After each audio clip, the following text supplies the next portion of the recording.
দুপুরের ব্যস্ত সময়ে গুজরাটের আহমেদাবাদের এক স্বর্ণের দোকানে ঘটল এমন এক ঘটনা যা সিনেমার দৃশ্যকেও হার মানায়। বোরকা পরিহিত এক নারী গ্রাহক সেজে ঢুকেছিলেন দোকানে, হাতে ছিল পরিকল্পনা মরিচের গুঁড়া ছুঁড়ে স্বর্ণালঙ্কার লুট করা। কিন্তু পরিকল্পনা সফল না হয়ে উল্টো নিজেই ফেঁসে গেলেন ফাঁদে। ২৫ সেকেন্ডের মধ্যে দোকানদারের ২০টি চপেটাঘাতে দিশেহারা হয়ে পড়েন তিনি। সিসিটিভি ফুটেজে দেখা যায় ওই নারী দোকানে প্রবেশ করে শান্তভাবে সোফায় বসেন। দোকানদার নিতিন ভাই তাকে অলংকার দেখাতে শুরু করেন। কয়েক মিনিট ধরে তিনি বিভিন্ন গয়না দেখার ভান করতে থাকেন। দোকানদার যখন নতুন অলংকার আনতে ব্যস্ত তখনই ব্যাগ থেকে বের করেন মরিচের গুঁড়া। মুহূর্তেই দোকানদারের মুখের দিকে ছুঁড়ে দেন সেটি। উদ্দেশ্য ছিল সাময়িক বিভ্রান্তি তৈরি করে স্বর্ণ নিয়ে পালানো। কিন্তু ভাগ্য তখন তার পক্ষে ছিল না। মরিচের গুঁড়া সরাসরি দোকানদারের চোখে না লাগায় তিনি পরিস্থিতি সামলে নেন। চোখের পলকে ঘুরে দাঁড়িয়ে আক্রমণকারীর ওপর ঝাঁপিয়ে পড়েন এবং শুরু হয় পাল্টা আক্রমণ। সিসিটিভি ফুটেজে স্পষ্ট দেখা যায় দোকানদার ওই নারীকে বারবার চপেটাঘাত করছেন এবং টেনে বাইরে নিয়ে যাচ্ছেন।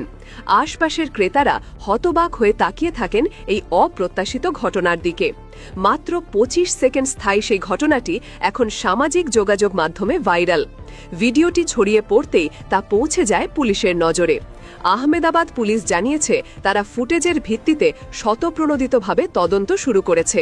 তবে আশ্চর্যের বিষয়, এত বড় একটি অপরাধ চেষ্টা সত্ত্বেও দোকানদার এখনও কোনো আনুষ্ঠানিক অভিযোগ দায়ের করেননি। পুলিশ দুবার তার সঙ্গে যোগাযোগ করলেও তিনি অভিযোগ করতে অনিচ্ছা প্রকাশ করেছেন। কেন তিনি নীরব রয়েছেন তা নিয়েই চলছে নানা জল্পনা।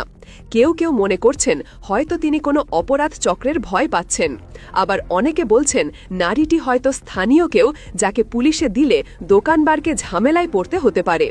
পুলিশ অবশ্য বলছে ঘটনাটির পেছনে আরও বড় কোনো চক্র আছে কিনা তা খতিয়ে দেখা হচ্ছে।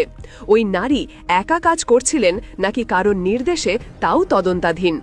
এই ঘটনার পর স্থানীয় ব্যবসায়ীদের মধ্যে আতঙ্ক ছড়িয়ে পড়েছে। তারা বলছেন অপরাধীরা এখন নানা অভিনব পন্থা অবলম্বন করছে, তাই নিরাপত্তা জোরদার করা ছাড়া উপায় নেই। অনেক দোকানে ইতোমধ্যে বাড়ানো হয়েছে নজরদারি ও সিসিটিভি পর্যবেক্ষণ। এদিকে সামাজিক যোগাযোগ মাধ্যমে নেটিজেনদের প্রতিক্রিয়া দুই মেরুতে। কেউ দোকানদারের সাহসিকতার প্রশংসা করছেন, আবার কেউ বলছেন আইন নিজের হাতে তুলে নেওয়া উচিত নয়। তবে সবাই একমত, এই ঘটনা দেখিয়ে দিয়েছে অপরাধের পরিকল্পনা যতই চতুর হোক তা ব্যর্থ হতে পারে এক মুহূর্তের সচেতনতায়। দিনের আলোয় মরিচের গুঁড়া ছুঁড়ে স্বর্ণালঙ্কার চুরির এমন দুঃসাহসিক চেষ্টা ও তার চরম পরিণতি এখন শুধু আহমেদাবাদ নয়, গোটা ভারতে আলোচনার কেন্দ্রবিন্দুতে। নিত্য নতুন নিউজ আপডেট পেতে লাইক, কমেন্টে এবং শেয়ার করে রোজ খবরের সাথেই থাকুন।